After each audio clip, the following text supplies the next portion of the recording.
Bonjour à tous et merci d'être présents pour mon séminaire LOA, donc séminaire de doctorant du coup que je fais un petit peu tard comme vous pouvez le voir, parce que je soutiens ma thèse dans 3 semaines, le mardi 29 avril à 14 h. Je vous invite d'ailleurs tous à venir à ma soutenance de thèse. Pour ceux qui auraient peur un petit peu que ça se répète entre mon séminaire aujourd'hui et ma soutenance de thèse, je ne vais pas présenter les mêmes résultats aujourd'hui que ceux que je vais présenter le jour de ma soutenance. Donc ça ne va pas être une redite, vous pouvez venir aux deux, ce sera super. Donc aujourd'hui, les résultats que je vais présenter, ils vont porter sur l'étude que j'ai faite autour des dynamiques d'aimantation ultra rapides dans des couches minces présentant des domaines magnétiques. Alors dans un premier temps, je vais faire, donc le séminaire il va se dérouler de la manière suivante, je vais d'abord faire une introduction un petit peu complète autour du magnétisme et de certains concepts de magnétisme que j'ai utilisés, et par la suite je vais présenter les résultats que j'ai obtenus sur 2 échantillons différents, donc autour des dynamiques d'aimantation ultra rapides. Donc dans un premier temps, on va reprendre une définition vraiment très globale autour du magnétisme. Donc qu'est-ce que le magnétisme ? On peut le définir tout simplement comme un phénomène physique qui va exercer soit une attraction, soit une répulsion entre différents matériaux. Bon, on peut distinguer différents types de magnétisme, mais nous, celui qui va nous intéresser ici, ça va être l'étude des spins des électrons et de leurs moments orbitaux. Donc un spin, très rapidement, on en a un représenté en bleu ici, ils vont avoir chacun un petit moment magnétique. Sauf que si on a plusieurs spins alignés, enfin pas alignés justement dans un ordre, dans un alignement aléatoire, le moment magnétique global il va s'annuler et on ne va pas avoir de moment magnétique dans notre matériau. En revanche, si tous les spins vont être alignés, on va avoir la création de ce qu'on va appeler un moment magnétique global, et c'est ce qui va donner un caractère magnétique au matériau qu'on étudie. Donc, il y a différents types de matériaux magnétiques. Ici, je vais en présenter 2. C'est les types de matériaux que moi, j'ai étudiés par la suite. Donc, les premiers, ça va être les matériaux paramagnétiques. Un matériau paramagnétique, c'est un matériau qui va avoir la capacité d'acquérir un moment magnétique. C'est un moment magnétique qui va être faible, c'est une interaction faible, lorsqu'il va être soumis à un champ magnétique extérieur. Donc ici, on reprend, on a nos spins dans la matière qui vont être dans un ordre un petit peu chaotique. Et si on applique un champ magnétique extérieur, ici représenté en orange, on va voir qu'on va avoir un moment magnétique global qui va se créer dans le matériau. Dans le cas du paramagnétisme, si on retire le champ magnétique extérieur, en fait, on va perdre la capacité magnétique de notre matériau, on va perdre l'aimantation, il ne va plus être magnétique lorsqu'il ne sera plus en présence d'un champ magnétique extérieur. C'est le cas, par exemple, des matériaux comme l'aluminium ou le platine. Le deuxième type de matériaux qui est presque les matériaux magnétiques les plus connus, j'ai plus de piles dans mon pointeur laser, qui sont presque les matériaux magnétiques les plus connus, c'est les matériaux ferromagnétiques. Donc les matériaux ferromagnétiques, ça ressemble un petit peu aux matériaux paramagnétiques, sauf qu'ils vont avoir la capacité, eux, de garder leur moment magnétique global, même lorsque le champ magnétique extérieur va être retiré. Donc on a encore une fois nos spins dans le matériau qui sont pas ordonnés. On applique un champ magnétique extérieur et si on retire le champ magnétique extérieur, on va garder un moment magnétique global dans notre matériau. C'est le cas des matériaux donc ferromagnétiques et c'est le cas des matériaux comme le fer, le nickel ou le cobalt. Donc fer, nickel, cobalt, vous allez voir que ces 3 matériaux qui vont beaucoup revenir, c'est les 3 matériaux en gros que j'ai étudiés, des échantillons que j'ai étudiés. Donc ça, c'est les 2 types de matériaux qu'on a étudiés. Et je vais présenter une dernière propriété des matériaux magnétiques, donc liés au ferromagnétisme, c'est le cas des domaines magnétiques. Donc un domaine magnétique, qu'est-ce que c'est ? Ça va être une région microscopique dans un matériau ferromagnétique dans lequel les moments magnétiques sont spontanément alignés dans les mêmes domaines. Donc ici, on a une représentation d'un matériau ferromagnétique présentant des domaines magnétiques. Et donc on peut voir qu'en l'absence du champ magnétique extérieur, on a des domaines dans lesquels les moments magnétiques microscopiques sont alignés à l'intérieur du matériau. Donc ça, on va comprendre un petit peu plus tard pourquoi cette question de domaine est très importante dans le travail que j'ai effectué. Je vais ici juste faire en bref un petit peu une description des découvertes et des applications du magnétisme qu'on a dans la vie courante.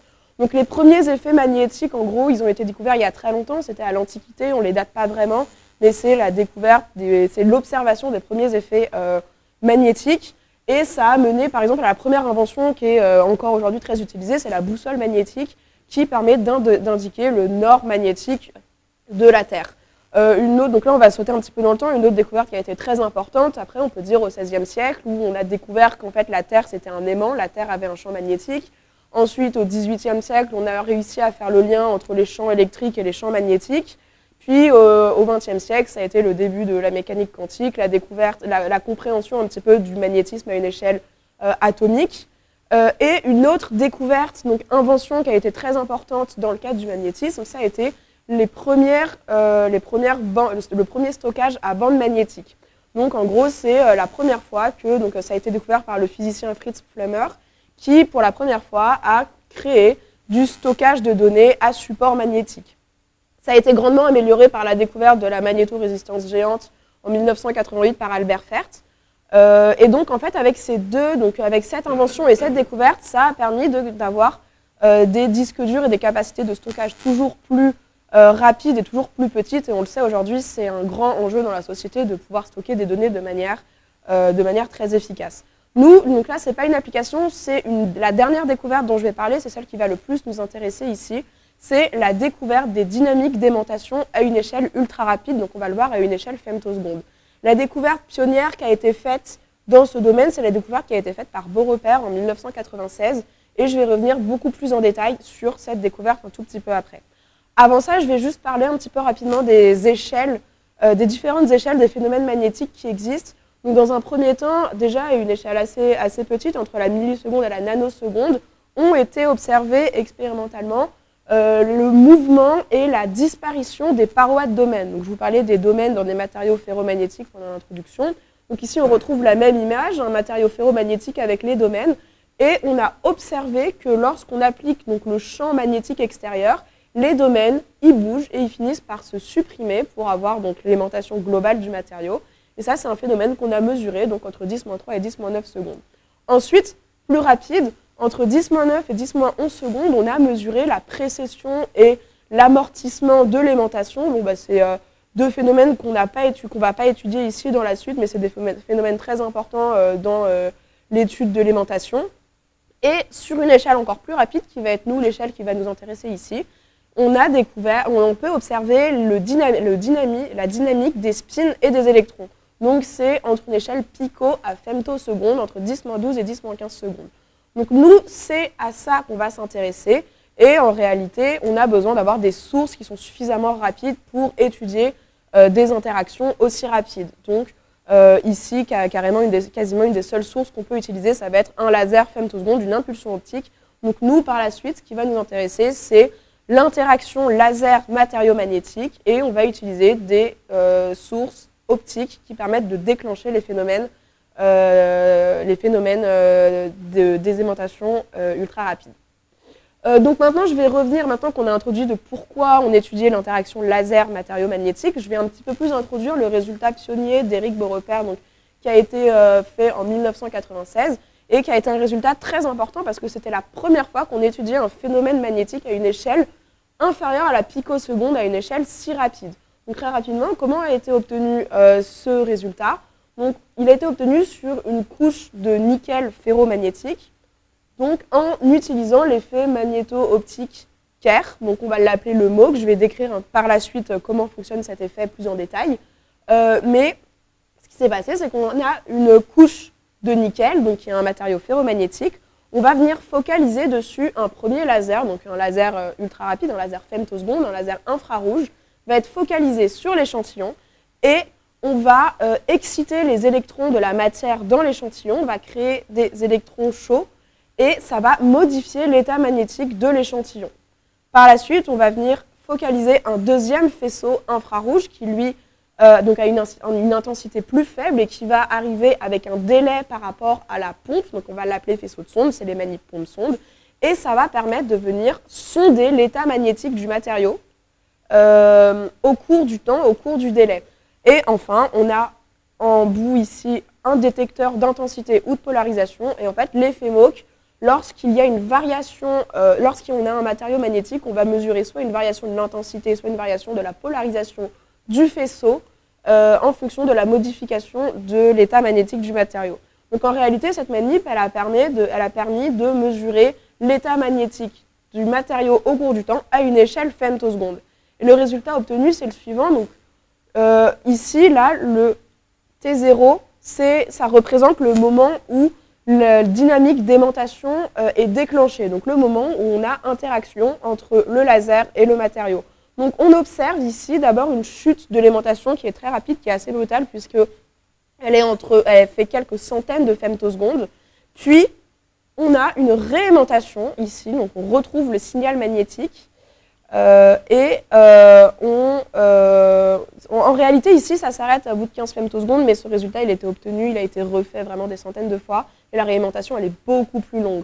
Donc déjà, on a un processus qui se déroule un petit peu sur 2 échelles temporelles différentes, et ici, c'était vraiment la première fois qu'on a observé donc un phénomène, maintenant, on va parler plus de dynamique d'aimantation, mais de dynamique de désaimantation, parce que nous, ce qu'on observe, c'est une perte, ce qu'on va observer, ce qu'on va étudier, ça va être une perte de l'aimantation. Et donc ça, c'est vraiment le premier résultat qui a été pionnier, sur lequel nous, on s'est basé pour la suite de nos manipulations que je vais présenter en deuxième partie. Donc je vous ai parlé un petit peu de l'effet magnéto-optique juste avant, de l'effet magnéto-opticaire dans la slide de juste avant. Donc maintenant, je vais juste vous faire un résumé des différents effets magnéto-optiques qui sont utilisés pour sonder, pour étudier les dynamiques de désaimantation dans des matériaux. Donc le premier, je viens juste de vous en parler, c'est l'effet Kerr, c'est le MOC, donc qui va induire une modification de la polarisation dans le cas du MOC polaire ou du MOC longitudinal. C'est 2 modes de cette manipulation qui existent en fonction de l'aimantation du matériau. Et une modification de l'intensité de l'onde réfléchie en mode transverse. Donc ça, c'est une technique qui est vraiment encore énormément utilisée pour mesurer les dynamiques d'aimantation dans des matériaux. Le deuxième effet magnéto-optique que je vais présenter, ça va être l'effet Faraday. Donc l'effet Faraday, il va impliquer la rotation de la polarisation, du plan de polarisation d'une onde lorsqu'elle va être transmise à travers un matériau magnétique, donc qui est soumis à un champ B. Donc là, on peut voir, on a l'onde qui va venir traverser notre matériau magnétique, donc soumis à un champ B, et sa polarisation va être tournée d'un certain angle. Ici, dans le cas de l'effet Faraday, on va pouvoir écrire l'indice optique perçu par l'onde, qui va être en fonction de la polarisation circulaire, qui va être soit droite ou soit gauche. Et on peut écrire donc l'indice optique qui va s'écrire en fonction des coefficients delta et bêta, qui sont respectivement le coefficient de déphasage du faisceau et d'absorption du faisceau. Et dans le cas d'un matériau magnétique, on va voir apparaître 2 autres quantités, qui sont les quantités delta delta et delta bêta, qui correspondent aux variations magnétiques des indices delta et bêta, donc du déphasage et de l'absorption du matériau. Donc les 2 techniques que je viens de vous décrire ici, on les utilise avec de l'infrarouge. Donc l'infrarouge, ça va permettre de sonder l'aimantation globale d'un matériau, mais ça ne va pas permettre de sonder à des énergies particulières. Or, nous, en magnétisme, des fois, il est super intéressant de sonder les matériaux à des énergies particulières, parce que dans les matériaux magnétiques, on a ce qu'on appelle des seuils d'absorption. Et au niveau de ces seuils d'absorption, on va avoir des effets de résonance et des effets magnétiques qui vont être très grandement amplifiés. Et c'est le cas du troisième effet magnéto-optique que je vais présenter ici, qui est l'effet du dichroïsme magnétique circulaire de rayon X, que je vais appeler XMCD par la suite. Et donc, dans l'effet magnéto-optique de XMCD, on va mesurer la variation de l'absorption d'un rayon X qui passe à travers un matériau magnétique, mais à une énergie proche d'un seuil d'absorption du matériau. Donc, qu'est-ce que c'est qu'un seuil d'absorption magnétique dans un matériau? C'est tout simplement l'énergie nécessaire qu'il faut fournir à un électron d'une couche inférieure. Donc ici, on va parler par exemple de la couche L3, pour qu'il aille occuper un état inoccupé au-dessus de l'énergie de Fermi qu'on retrouve ici. Donc, c'est donc l'énergie qu'il faut pour que cet électron passe au-dessus de l'énergie de Fermi et aille occuper un des états qu'on retrouve ici. Or, dans un matériau magnétique, la couche ici qu'on va étudier, elle est un petit peu particulière parce que, comme on peut le voir, elle est séparée entre 2 états. L'état où les électrons ont un spin orienté vers le haut et l'état où les électrons ont un spin orienté vers le bas. Et donc ça veut dire qu'un électron ayant un spin orienté vers le haut, on peut le voir ici, a moins de place au-dessus du niveau de Fermi pour venir occuper un état qu'un électron ayant un spin orienté vers le bas, comme on peut le voir ici. C'est ça qui donne lieu à l'effet XMCD, parce que en réalité, l'effet XMCD, on le fait avec une polarisation circulaire. Donc dans la polarisation circulaire, on va avoir une composante circulaire gauche et une composante circulaire droite. Et la composante circulaire droite va venir transmettre une polarisation en spin aux électrons donc qui vont avoir après cette interaction un spin orienté vers le haut. Donc la composante circulaire droite va faire des électrons ayant un spin orienté vers le haut qui vont être excités, mais qui ont eu moins de probabilité d'être excités au-dessus du niveau de Fermi que les électrons ayant un spin orienté vers le bas. Et la composante gauche va, elle, transmettre un spin orienté vers le bas aux électrons. Donc on peut voir qu'en fonction de l'hélicité de notre faisceau, on ne va pas avoir la même probabilité d'absorption au-dessus de l'état de Fermi, et donc on ne va pas avoir la même absorption de notre matériau proche du seuil qu'on étudie ici. C'est ce qu'on peut observer sur ce graphique ici. Donc ici on représente, donc on a le seuil L2, le seuil L2, le seuil L3, les deux seuils que je représente ici. On les voit tracés ici. Donc on voit l'énergie pour le faire du seuil L3 et l'énergie pour le faire du seuil L2. On peut voir qu'en dehors des seuils, l'absorption entre le signal, l'hélicité gauche qui est en bleu et l'hélicité droite qui est en rouge, c'est la même. Mais au niveau des seuils, on peut voir qu'on a une différence d'absorption entre les deux hélicités. Et ça donne lieu à ce qu'on appelle un signal XMCD. Et c'est dans ce signal XMCD est contenu des informations sur l'état magnétique du matériau. Donc, encore une fois, comme on utilise de la polarisation circulaire, on peut écrire l'indice optique de notre matériau en fonction des coefficients delta et bêta.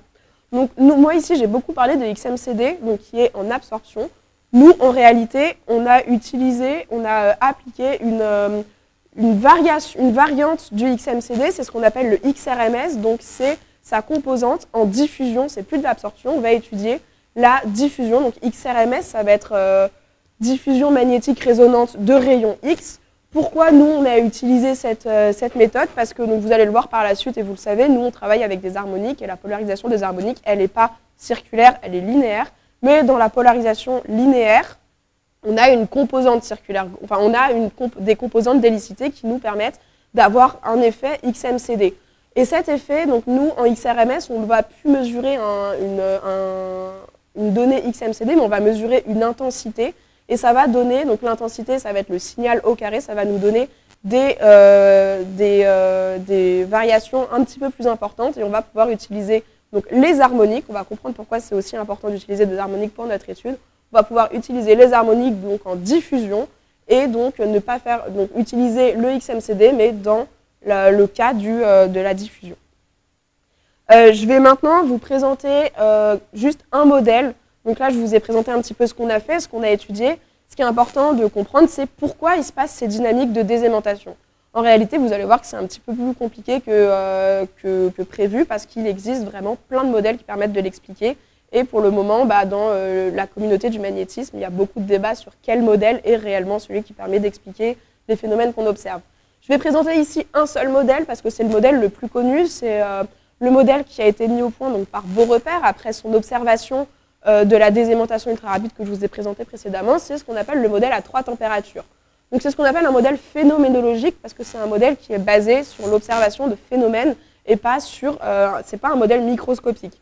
Donc qu'est-ce qui se passe dans ce modèle? On va prendre en compte 3 différents sous-systèmes. Le sous-système des électrons et le sous-système du réseau, donc des vibrations du réseau cristallin, le sous-système des phonons. Ça, c'est déjà de base ce qu'on appelle un système à 2 températures, un système à 2 sous-systèmes qui est déjà beaucoup utilisé dans d'autres cas. Mais dans le cas à 3 sous-systèmes 2 à 3 températures de Beaurepaire, on a ajouté un sous-système qui correspond au spin des électrons.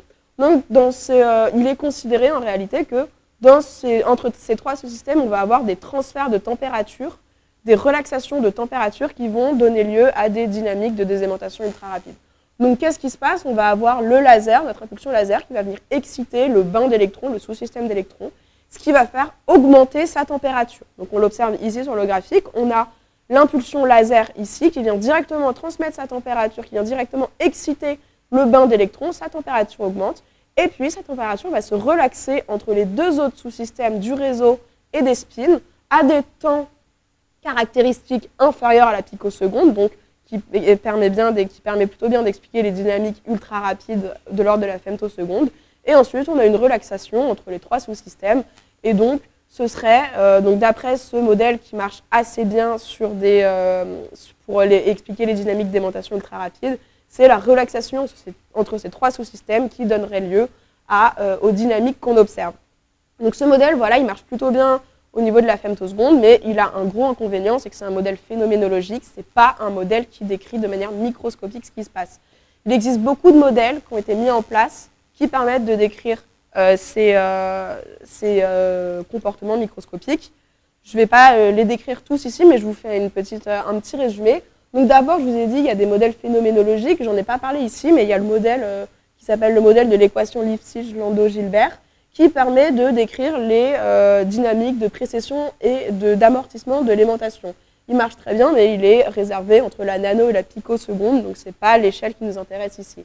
Après, donc, on a le modèle à 3 températures que je viens de présenter ici. Il marche plutôt bien pour la femto, mais c'est un modèle phénoménologique. Puis on a les modèles microscopiques. On a un modèle qu'on va appeler le modèle d'Elliott-Yafet, qui est basé sur la diffusion électron-photon, mais il existe aussi la diffusion électron-magnon ou même la diffusion électron-électron. C'est un modèle qu'on va appeler d'aimantation locale. Ensuite, on a le modèle superdiffusif de transport de spin, qui est un modèle non local. Puis on en a d'autres encore. On a le modèle qui s'appelle Oyster, le modèle SDSE. Enfin bref, je ne vous décris pas du tout tous les modèles microscopiques qui existent, mais le but en fait, de ce résumé, c'est vraiment de vous montrer qu'il existe plein de modèles différents qui permettent d'expliquer les dynamiques d'aimantation et que, en résumé, il y a presque autant de modèles qui existent que de résultats expérimentaux qui existent et vous allez voir par la suite qu'il y a plein de contradictions entre les modèles et entre les résultats expérimentaux. Il y a certains modèles qui peuvent coexister, d'autres modèles qui montrent tout et l'inverse. Donc, en fait, il existe beaucoup de débats dans la communauté du magnétisme encore aujourd'hui pour essayer d'expliquer quel modèle est le vrai, quel modèle permet le mieux d'expliquer les dynamiques d'aimantation qu'on observe ici. Et donc, c'est pour ça que par la suite, je vais vous présenter des résultats expérimentaux qu'on a obtenus sur différents échantillons, parce que cette différence de nombre de modèles qui existent, ça montre qu'il faut encore fournir énormément de travail expérimental pour avoir le plus de données possible, et donc pour permettre d'avoir un modèle qui expliquerait correctement les dynamiques d'aimantation ultra rapides.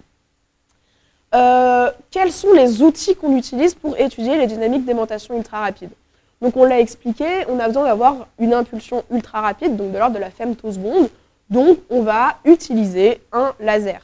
Mais on a aussi vu, donc, dans le cas du XMCD et donc du XRMS, qu'on a besoin d'être proche des seuils d'absorption des matériaux magnétiques qu'on étudie.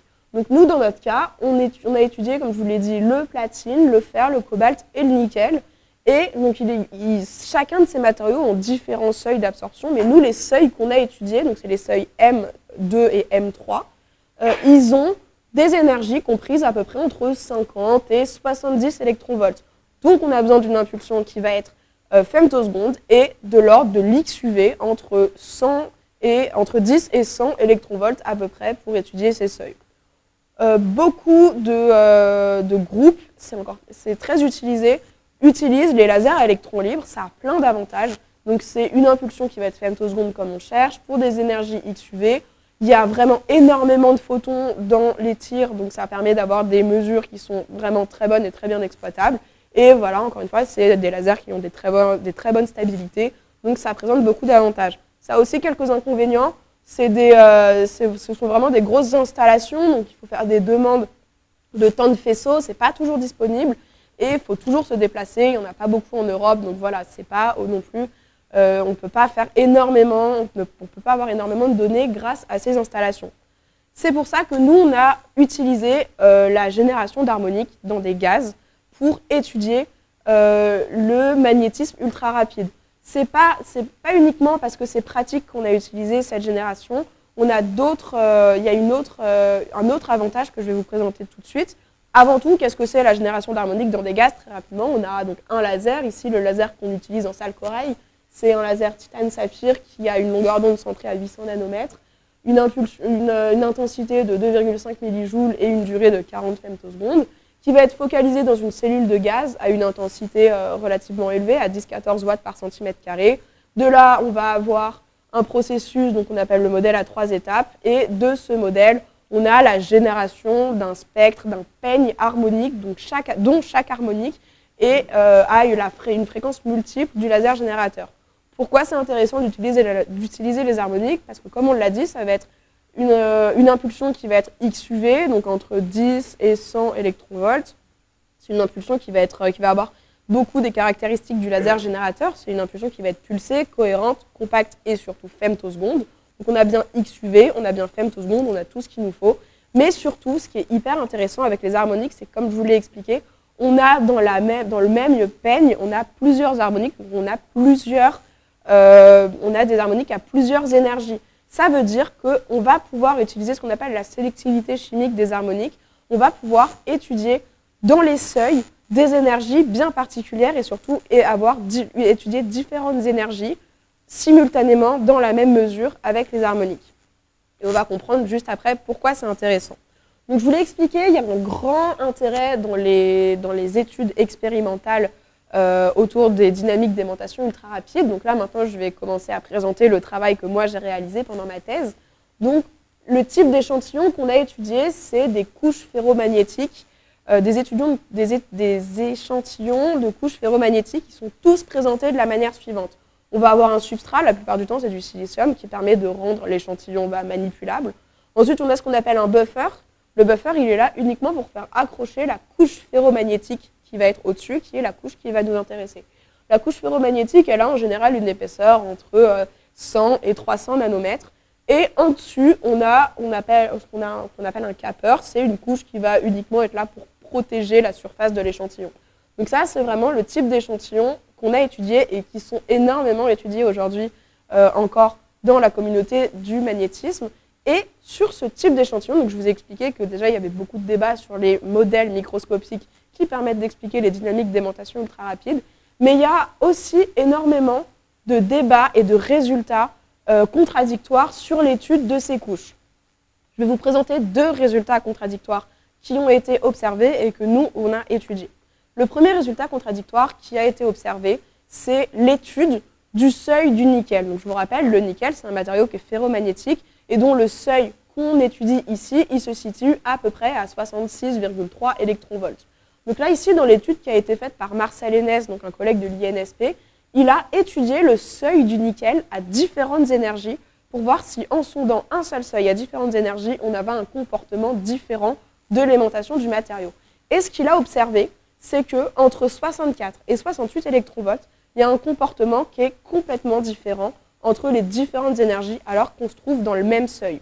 Je dis que c'est un résultat qui est contradictoire parce que d'autres équipes ont étudié la même chose, donc le seuil du nickel, mais également d'autres seuils de d'autres matériaux et ont trouvé que le comportement était identique. Donc là, se posent des questions. Déjà, je vous ai expliqué qu'on utilisait différentes techniques pour étudier l'aimantation. Il y a le MOC, il y a le XMCD, nous on fait du XRMS. Et donc déjà, une question se pose de est-ce que la technique ne pourrait pas avoir une influence sur les résultats obtenus? Une autre question, c'est pourquoi dans certains cas, on observe une différence du comportement en fonction de l'énergie et dans d'autres cas, on ne l'observe pas. Donc ça, on ne sait pas encore répondre à cette question et le but, c'est de faire de nouvelles études expérimentales pour comprendre pourquoi on observe ça et déjà voir si on le mesure aussi. Donc nous, par la suite, je vais présenter les résultats qu'on a obtenus sur un échantillon. Donc on a étudié le seuil, pas du nickel, mais le seuil du fer avec différentes énergies. Et on va montrer donc qu'on a observé un comportement qui est assez identique que celui qui a été observé ici. Dans un deuxième temps, le deuxième résultat contradictoire que je vais vous présenter, c'est l'étude non plus d'une couche d'un matériau pur, mais l'étude d'un alliage, donc de 2 matériaux ferromagnétiques qui sont mis en alliage. Donc là, c'est des résultats qui ont été obtenus, pareil, ici par Marcel Hennes et ici par Stéphane Mathias, donc qui est un résultat, pareil, qui a été très important dans la communauté du magnétisme, sur une couche ici de cobalt-platine et ici de fer-nickel. Donc qu'est-ce qui a été observé? Il a été observé que dans le cas du cobalt-platine, comme dans le cas du fer-nickel, il y a un retard de désaimantation qui a été observé entre les 2 alliages. Ça veut dire que là, ici, donc c'est plus parlant dans le fer-nickel, il a été observé que le nickel, qui est représenté ici en bleu, se désaimante avec un retard par rapport au fer, il commence à se désaimanter plus tard que le fer. Donc ici, c'est à peu près 25 femtosecondes plus tard, et dans le cas du cobalt-platine, c'est à peu près entre 10 et 15 femtosecondes de retard. Alors, vraiment, pour le moment, c'est pas vraiment compris de pourquoi ça se désaimante avec du retard, parce que c'est pas censé se désaimanter avec du retard. On est censé avoir les mêmes comportements. Donc, ce qui est hyper intéressant, c'est que le résultat de fer nickel, donc là, il était obtenu dans le sens où le nickel se désaimante avec du retard par rapport au fer, mais un résultat que je ne montre pas ici, mais a montré l'inverse, que le fer se désaimantait avec du retard par rapport au nickel. Donc là, encore une fois, est-ce que ça dépend de la technique observée? Est-ce que ça dépend de la longueur d'onde à laquelle on observe aussi donc c'est la longueur d'onde de la sonde qui nous permet d'étudier nos résultats? Certains, je vous dis que c'est un résultat qui est controversé aussi parce qu'on a beaucoup étudié les alliages et dans beaucoup de résultats, il y a 0 retard qui est observé entre la désaimantation des 2 éléments.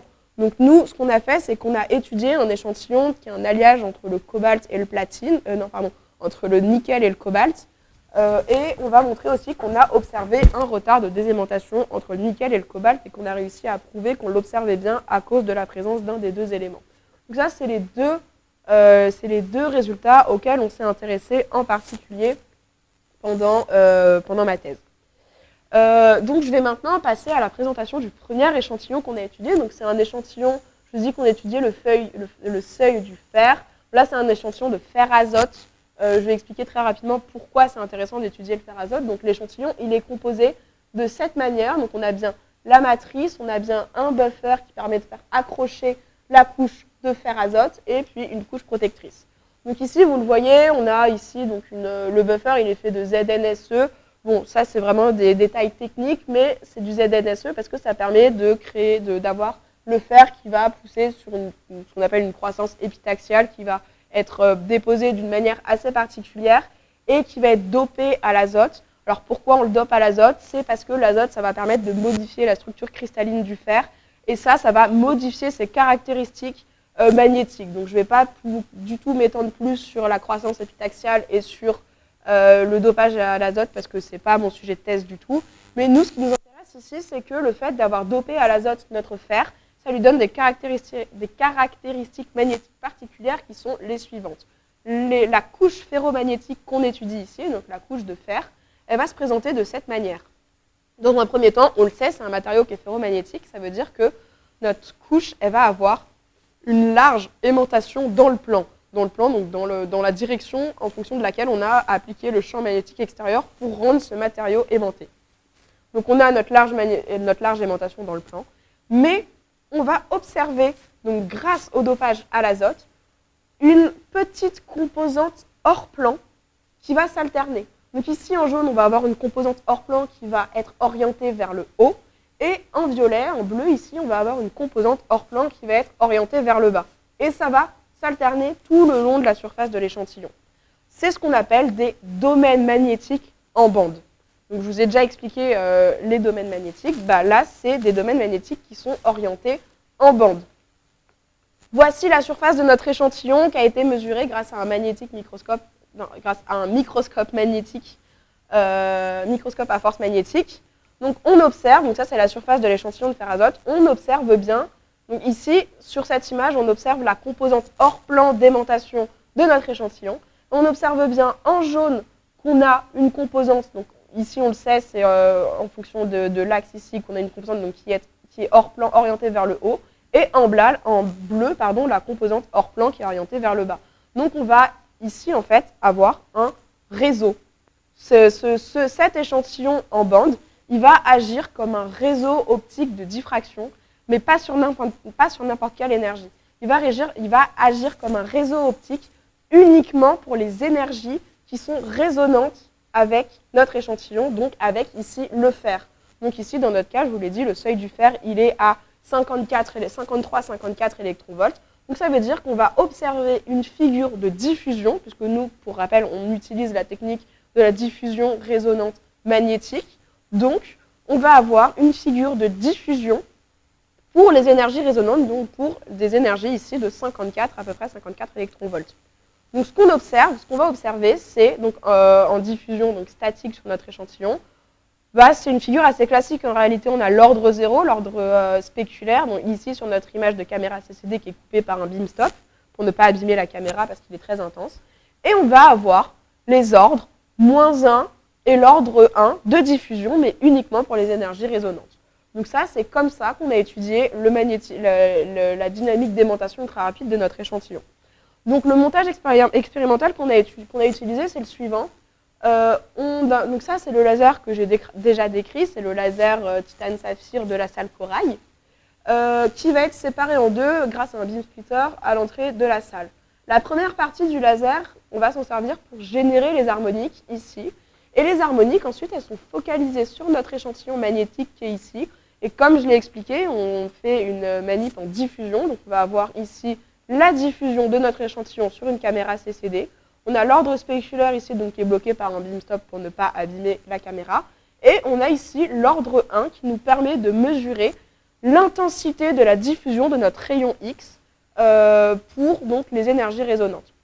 Notre échantillon ici, il est placé sur une translation qui permet de lever l'échantillon du chemin optique et donc d'observer nos harmoniques du jour sur la caméra CCD. Ça, c'est très important parce que c'est très important de pouvoir calibrer spectralement en énergie nos harmoniques tous les jours pour savoir quelles sont les énergies qu'on envoie sur notre échantillon et à quelle énergie exactement diffuse notre échantillon. La deuxième partie, ici, on a le laser infrarouge qui passe sur une ligne à retard, qui est focalisé sur notre échantillon. Et donc ça, c'est la ligne de pompe qui va nous permettre de déclencher les dynamiques d'aimantation et donc d'étudier grâce à la ligne à délai l'aimantation dynamique de notre échantillon. La pompe ici, elle arrive avec un angle un peu plus grand, ce qui permet de ne pas gêner l'ordre 1 d'intensité qu'on étudie ici et qui est également bloqué par un médium, encore une fois, pour ne pas abîmer la caméra CCD. Ici, on a un petit zoom sur la partie diffusion, donc sur la partie magnétique. On a les harmoniques qui arrivent, qui sont diffusées par l'échantillon, et la pompe qui arrive ici, qui va également être bloquée sur la caméra. Ici, nous, dans le cas qui nous intéresse, je vous ai expliqué que le résultat qu'on essayait d'étudier, c'était l'observation d'un seuil à plusieurs énergies. Donc on va voir qu'on a utilisé plusieurs harmoniques, c'est ce qu'on observe ici, et que dans l'ordre 1 qu'on a étudié, on pouvait voir la diffusion de 5 harmoniques dans le même seuil. Donc c'est ce sur quoi je vais arriver maintenant. Donc je vous ai expliqué que dans notre cas, on pouvait décrire l'indice optique de notre échantillon en fonction des coefficients delta bêta et delta delta, qui sont des variations magnétiques. Bon, je ne vais pas m'étendre ici, mais on a une formule qui nous dit que delta bêta carré plus delta delta carré, en réalité, c'est proportionnel à l'aimantation au carré de notre matériau. Ça veut dire qu'en connaissant les constantes delta delta et delta bêta, on peut reconstruire l'efficacité théorique de diffusion de notre échantillon autour du seuil qui nous intéresse. On a de la chance, en fait, ces quantités, elles ont été mesurées sur des fels par plusieurs équipes, donc on les connaît très bien. Et ça nous a permis de tracer ici, pour le fer, pour le matériau ferromagnétique qu'on étudie, l'efficacité autour du seuil. Donc je vous l'ai dit, le seuil du fer, il se trouve autour de 54-55 électronvolts, mais on peut voir ici, en traçant l'efficacité de diffusion de notre échantillon, qu'on a une efficacité de diffusion qui est beaucoup plus large qu'uniquement autour du seuil. On a une efficacité de diffusion qui commence à peu près à partir de 51 électronvolts et qui va s'étendre jusqu'à 59-60 électronvolts. Ça veut dire que donc, une harmonique pile au seuil, elle va très bien diffuser, mais on va également très bien pouvoir diffuser avec des harmoniques qui sont un petit peu plus loin que l'énergie du seuil. On va avoir une efficacité de diffusion qui va être assez large. Bon, alors, les résultats qu'on a obtenus, les premiers résultats qu'on a obtenus, ils sont là. Cette figure, elle est un peu dense, donc on va y aller pas à pas pour l'expliquer. Dans un premier temps, en haut, on peut observer des spectres harmoniques qui nous ont servi à étudier la diffusion statique. Donc là, on va uniquement observer la diffusion statique. On n'a pas encore mis la ligne à délai, on regarde juste la diffusion de notre échantillon. Donc, c'est les harmoniques qui nous ont servi à étudier notre échantillon. On va d'abord s'intéresser au spectre gris. Ici, c'est un spectre qu'on a généré dans le néon. Le néon, il a été très pratique dans ce cas-là parce que ça nous permet de générer des harmoniques. On voit pas du tout. Ça nous permet de générer des harmoniques à haute énergie, avec haute énergie de photons, donc entre 72 ici et on voit 48 électronvolts. Donc, comme on le sait, bon, là je suis désolée, ça passe pas du tout à l'écran, mais ici, là, on peut le voir un tout petit peu en violet.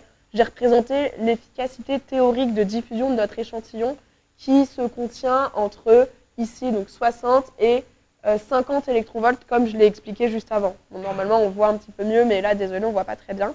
Mais donc, on a la diffusion de ce spectre harmonique ici, où on remarque qu'on a 1, 2, à peu près 3 harmoniques qui sont dans le seuil de diffusion, qui ont une énergie qui font que ces harmoniques peuvent diffuser. C'est représenté ici, donc on a un screenshot de notre caméra CCD ici, de la diffusion de ce spectre harmonique ici.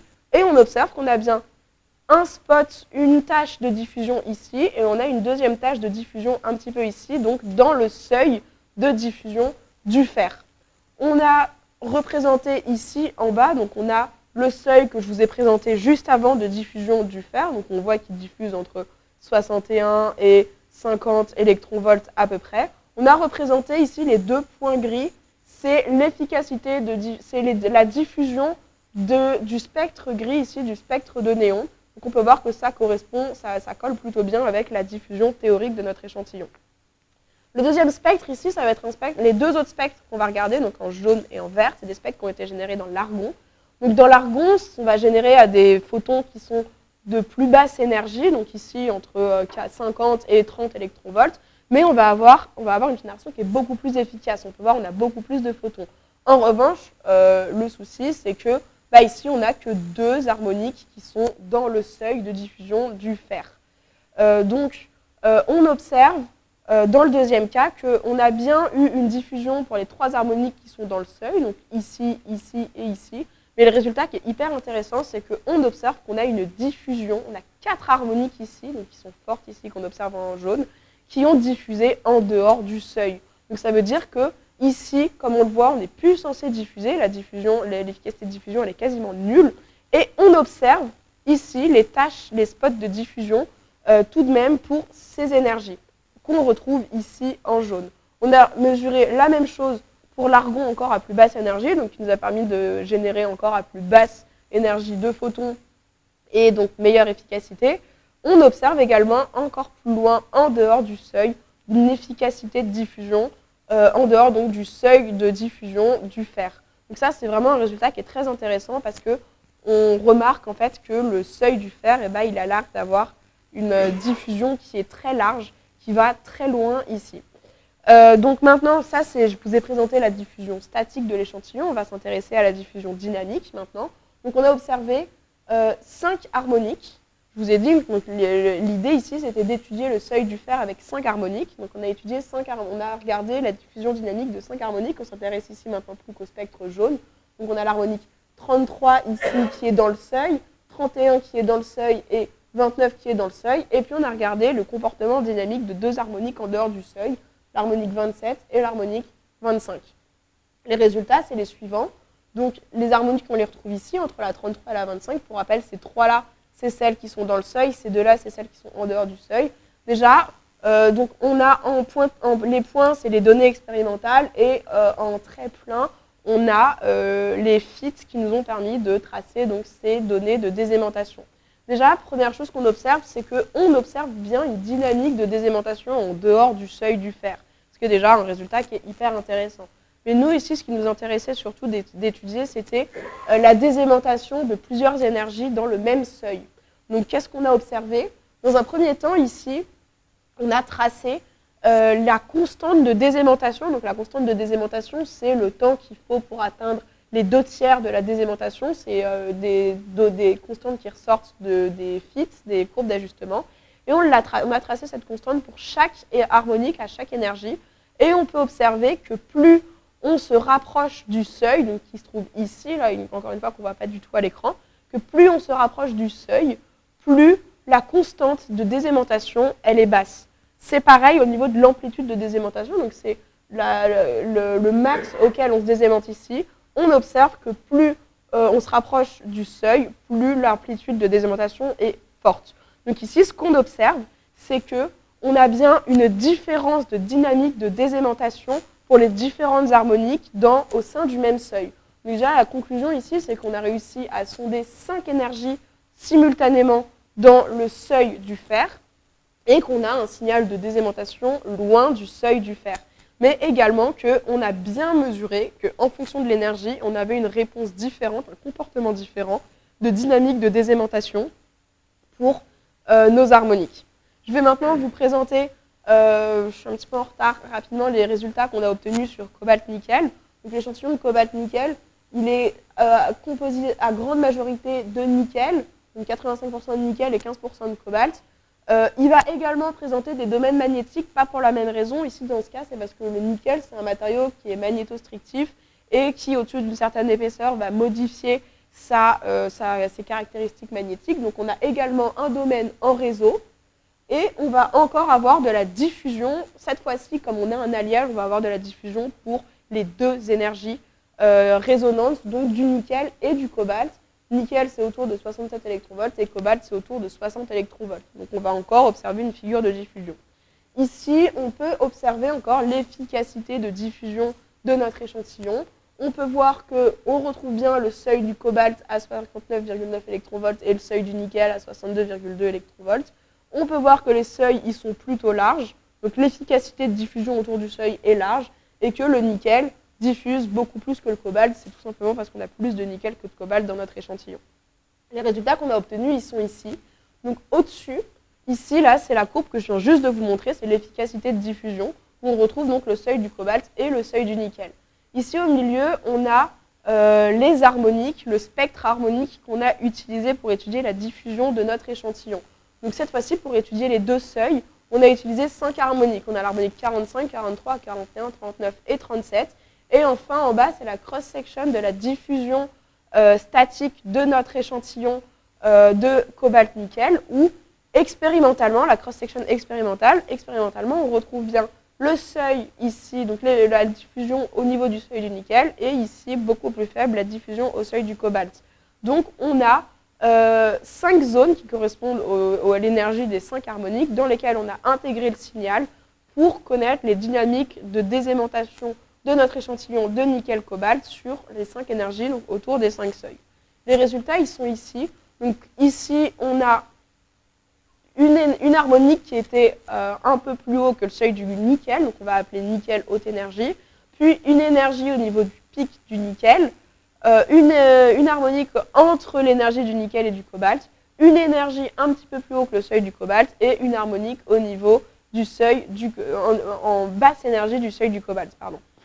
Donc ici, on peut observer les résultats. Encore une fois, on a tracé les courbes d'ajustement qu'ici, j'ai superposées pour qu'on lise mieux les résultats. Donc on distingue deux blocs. On a les deux blocs qui correspondent aux énergies du nickel, donc autour de 67 électronvolts, et le bloc qui correspond aux énergies du cobalt. Et on a une énergie entre les deux, 64,7 électronvolts, où on ne sait pas si c'est le nickel ou le cobalt qui diffuse à cette énergie-là. Déjà, dans un premier temps, on peut remarquer qu'on a une allure différente de désaimantation entre ici la violette et la bleue qui correspondent au nickel, et la jaune et la rouge qui correspondent au cobalt. Et surtout, si on fait un zoom au niveau du T0, eh ben, on observe qu'entre le bloc du nickel et le bloc du cobalt, on a un retard de désaimantation, d'où en plus qui est assez conséquent, puisqu'on l'a mesuré à 25 femtosecondes. Donc là, d'ici, on peut se poser la question, est-ce que c'est un effet qui est intrinsèque à chaque matériau? Donc est-ce que c'est juste que le nickel, il se désaimante avant le cobalt et c'est comme ça? Ou est-ce que c'est un effet qui va être induit par l'interaction entre le nickel et le cobalt dans notre alliage? Pour répondre à cette question, on a réalisé exactement les mêmes manipulations, les mêmes expériences sur une couche de cobalt simple, couche de nickel simple, pardon, de nickel pur. Là, on peut se dire comment, sur une couche de nickel pur, on peut mesurer si le cobalt a une interaction ou non sur le retard de désaimantation. Et bien, c'est grâce à cette énergie ici. L'énergie à 64,7 électronvolts, on ne sait pas si c'est le nickel ou le cobalt qui diffuse, mais le fait est qu'en regardant l'efficacité des seuils, eh ben, le nickel diffuse un petit peu au niveau de 64,7 électronvolts, mais surtout, si on observe ici, on a mesuré un retard de désaimantation à 64,7 électronvolts. Donc là, maintenant, comme on sait que le nickel diffuse à 64,7 électronvolts et qu'on a également mesuré un retard à cette énergie-là, on va pouvoir comparer les résultats de diffusion de nickel pur et de diffusion de nickel cobalt. Ils sont là. Donc là, ici, c'est la diffusion du nickel pur. Donc on voit, on a bien de la diffusion au niveau de 64,7 électronvolts. Donc on avait bien le nickel qui diffusait à 64,7 électronvolts, mais on n'a pas mesuré de retard. Si on compare directement avec les résultats que je viens juste de présenter à ces deux énergies-là, ici, on avait bien mesuré un retard de désaimantation à 64,7 électronvolts quand le cobalt était présent. Et quand le cobalt n'est pas présent, on n'a pas mesuré de retard entre le nickel et le cobalt. Donc, de cette étude, on a pu en déduire que c'est bien le cobalt qui a un effet, qui a une interaction entre le nickel et le cobalt, qui va venir décaler le début de la désaimantation de l'élément cobalt. Donc pour conclure sur cette présentation, ici on a utilisé des lasers ultra rapides et la technique de diffusion magnétique de rayons X pour étudier des échantillons, pour apporter un petit peu notre pierre à l'édifice de l'étude d'échantillons de couches simples de matériaux ferromagnétiques. Et on a utilisé surtout les harmoniques qui nous ont permis d'étudier simultanément, de mesurer simultanément soit plusieurs énergies dans le même seuil, soit étudier simultanément 2 seuils de matériaux ferromagnétiques. Et les résultats qu'on a obtenus, on a étudié des résultats qui sont débattus au sein de la communauté du magnétisme, comme l'étude d'une différence de dynamique de désaimantation au sein du même seuil, donc c'est ce qu'on a observé dans le fer. On a étudié 5 énergies dans le fer et on a observé une différence de dynamique de désaimantation sur les énergies du fer. Et on a également observé un délai entre la désaimantation du cobalt et du nickel. Et on a bien montré que ce délai, il était dû à la présence de cobalt dans notre échantillon et non pas juste à la longueur d'onde qui induirait un délai. Mais donc, la conclusion en réalité de cette présentation, c'est que en fait, on ne comprend pas vraiment ce qui se passe, on ne sait pas ce qui se passe. Il y a beaucoup de débats. Nous, on a juste apporté un petit peu notre pierre à l'édifice en étudiant 2 nouveaux échantillons, en étudiant uniquement, là je vous ai présenté que 2 résultats qui sont débattus au sein de la communauté, il en existe plein d'autres. Et en fait, c'est très important de continuer à faire plein de manips autour de ces sujets. Et d'ailleurs, c'est un peu les perspectives de continuer d'étudier ce type d'échantillons en faisant varier les techniques, en faisant varier les compositions, en faisant varier le type d'échantillon aussi, parce que là, je vous ai présenté un seul type d'échantillon, mais on peut en étudier plein d'autres qui ont différentes caractéristiques magnétiques. Merci de votre attention.